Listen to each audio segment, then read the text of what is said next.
There's All right. a comment from Marion. Why do Yeah. people not see the red flags and can't see that their government is evil? That's a I very would good just question. I'll give you rephrase two.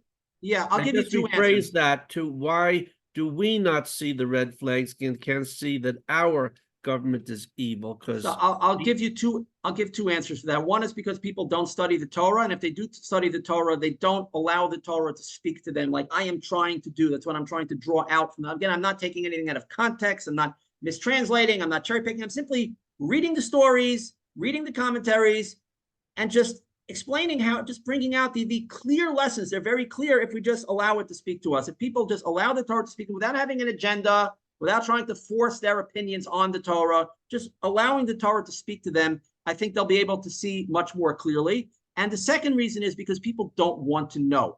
I'll tell you just a personal anecdote. I got a ride recently with somebody who knows me for a long time. We're not exactly best of friends. We sort of casually know each other for a long time. And he was giving me a ride somewhere. And he knows that my views on what's going on are very different than his, and he doesn't really want to talk about it. So we agreed we're not going to talk about politics or religion or the war or anything like that. But he brought this up. He happened to bring up what happened on Lag BaOmer with a lot of Jews getting beaten up by the police. And I said, obviously it's a terrible thing. The police were very brutal to them. The Jews should have a right to pray. Police were not keeping them safe. So he asked me, well, what about what happened a couple of years ago when 45 Jews were killed in this tragedy? Do you think it was an inside job? And I said, I know it was an inside job. And immediately he threatened to drop me off right there on the side of the highway. Now, again, he asked me the question. And I said, look, you don't want to talk about it. You asked me. I'm going to have to talk about it. But think about this. Why? He knows that I'm an intelligent guy, whether he agrees with all my opinions or not. He knows I don't just come by opinions willy-nilly without thinking about things. Wouldn't he be curious why I think it was an inside job? What led me to conclude that? Any evidence that I might have? Any oddities in what happened that might indicate that there's more to the story than what they're actually reporting? No, didn't want to talk about it, became immediately hostile and threatened to drop me off on the side of the highway. That's somebody who doesn't want to know. Just like when it came to COVID, if you tell somebody who you love and care about very deeply, I think that this drug that you're going to put in your body is very dangerous and might cause you serious injury or even death. And I want to share some information. I can't stop you from taking it, but I want you to be informed. Any normal person would say, thank you. Let me see the information. Of course, it'll be my decision in the end, but I know you care about me.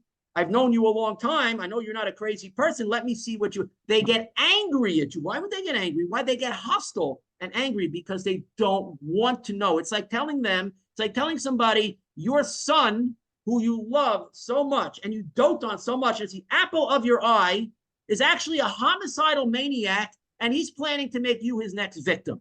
So some parents would get very angry and say, I don't want to hear about it. I don't want to know. They would rather die than hear this about their son or their father. Many people would rather die than know that their government is actually evil and intentionally trying to kill them. They have such an emotional investment in certain narratives that they don't want to know. And they would rather die. They would rather kill their children than know the truth. They'll give a shot to their first child. The shot will obviously harm them.